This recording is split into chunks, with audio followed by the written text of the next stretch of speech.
इस वीडियो में हमारा आज का टॉपिक है सचेतनता की तकनीकें भाग 8, माइंडफुलनेस टेक्निक्स पार्ट 8।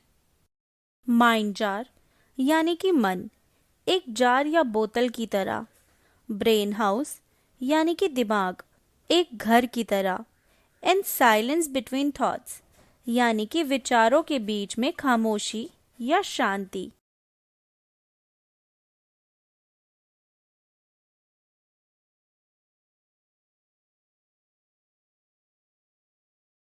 वह थी गेट कीपर यानी कि चौकीदार, थॉट्स एज ट्रैफिक यानी कि विचार ट्रैफिक की तरह, और थॉट्स एज पैसेंजर यानी कि विचार बस में बैठी सवारियों की तरह।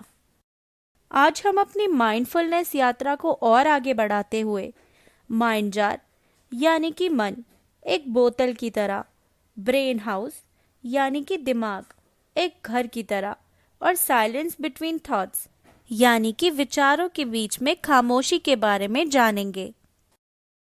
आप इस बात का ध्यान दें कि आप हर गतिविधि की शुरुआत माइंडफुल चेक इन और अंत साइलेंट चेकआउट के साथ करें। आइए अब अगली गतिविधि की ओर बढ़ते हैं। माइंड जार यानी कि मन एक बोतल की तरह। इस गतिविधि का उद्देश्य आपके असहज विचारों और भावनाओं का मन की स्थिति पर प्रभाव समझाना है। आप एक पानी से आधी भरी बोतल की स्थिति को देखें और समझें कि आपका मन उस बोतल की तरह ही होता है जब वे शांत और स्थिर होता है। अब आप उस बोतल में एक मुट्ठी मिट्टी डालें और उसे बंद करके हिलाएं, और जैसे पानी में मिट्टी घुलने लगे तो आप उसे ध्यान से देखें। आप पाएंगे कि अब पानी साफ नहीं है और गंदा हो गया है। ऐसे ही जब आप उदास, क्रोधित, चिंतित या बेचैन होते हैं तो ठीक से सोच नहीं पाते और सही या गलत का निर्णय लेने की स्थिति में नहीं होते। अब आप बोतल को मेज पर रख दें और अपना ध्यान अपनी सांसों पर ले जाते हुए 5 लंबी और गहरी सांसें लें। अब कुछ समय बोतल को ध्यान से देखें और यह जानने का प्रयास करें कि आप कैसा महसूस कर रहे हैं। जब मिट्टी नीचे बैठने लगे और पानी आपको फिर से साफ दिखने लगे तो आप गतिविधि खत्म कर सकते हैं। जब हम तनावपूर्ण स्थिति में होते हैं तो हम भावनाओं में अभिभूत होकर अक्सर कुछ गलत कर देते हैं। अगर हम उस परिस्थिति में अपना ध्यान अपनी सांसों पर ले आए तो हम शांत मन से बेहतर निर्णय ले सकते हैं। आइए अब अगली गतिविधि ब्रेन हाउस यानी कि घर एक दिमाग की तरह की ओर बढ़ते हैं। इस गतिविधि का उद्देश्य आपको अपनी भावनाओं और विचारों के बारे में सजग कराना है। यह आपको 5 मिनट तक करनी है। तो आइए शुरुआत करते हैं। आप अपने दिमाग को एक घर की तरह सोच सकते हैं जिसमें 2 मंजिलें हैं। नीचे की मंजिल में हमारी भावनाएं, अनुभव और स्मृति से मन में उत्पन्न होने वाले भाव हैं। दूसरी मंजिल में हमारे विचार हैं और कई प्रकार के ख्याल भी। इसी मंजिल में हमारे ध्यान देने की, याद करने की, सोचने की और फैसले लेने की शक्ति भी शामिल है। जब जीवन में परेशानियां आती हैं तब हम कई बार जल्दबाजी में फैसले ले लेते हैं, घबरा जाते हैं और खुद या दूसरों से चिढ़ने भी लगते हैं। हम घबराकर मुश्किल परिस्थितियों से दूर भागते हैं या दूसरों एवं खुद से परेशान रहने लगते हैं। हमारी सोच और भावनाएं एक दूसरे से उलझ जाती हैं और इसी कारणवश हम फैसले नहीं ले पाते हैं। इससे बचने के लिए हम अपनी भावनाओं और विचारों के बीच दोस्ती करवा सकते हैं। हमारा दिमाग तब सबसे अच्छा काम करता है जब ऊपर और नीचे की मंजिल एक साथ काम करे और हम उन दोनों के प्रति सजग हों।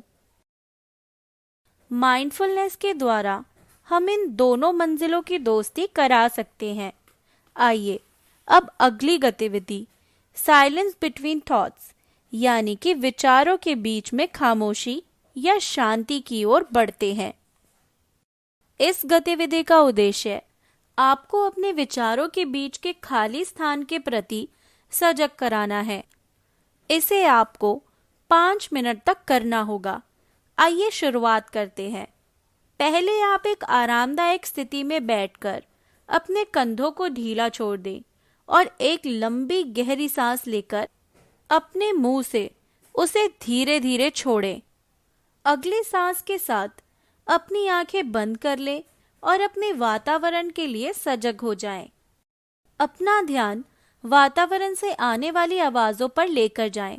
आप इस बात का ध्यान दें कि आपकी सांसें सामान्य रूप से अंदर बाहर जा रही हैं और उनसे उत्पन्न हो रही संवेदना पर ध्यान केंद्रित करें।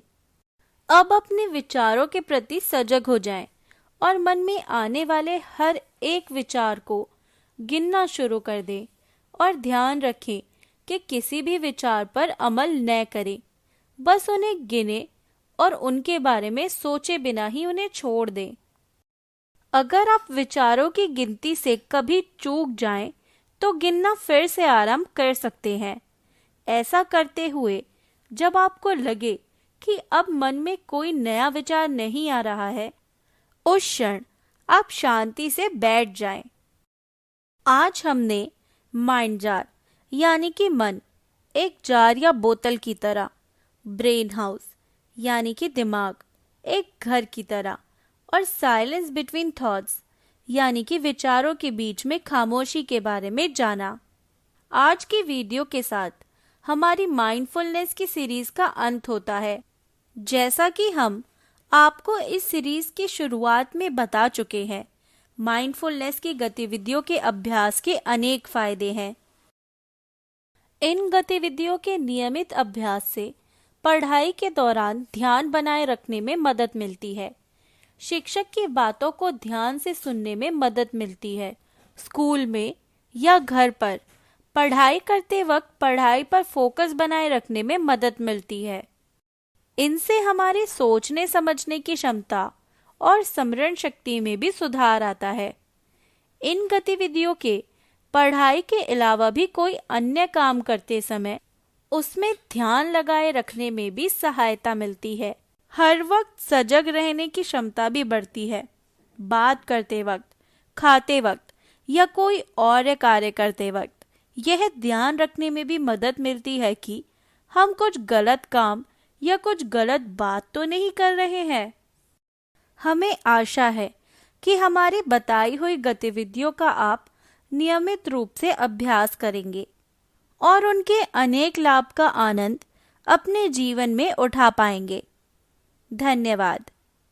नोट: ये वीडियो दिल्ली के स्कूलों में चल रहे हैप्पीनेस प्रोग्राम पर आधारित है, जिसका उद्देश्य हैप्पीनेस बढ़ाती तकनीकों पर प्रकाश डालना है तथा माता-पिता, अध्यापकों और दूसरे अभिभावकों को जागरूक करना है कि कैसे वे इन तकनीकों को समझ खुद की और बच्चों की खुशहाली और कुशलता बढ़ा सकते हैं।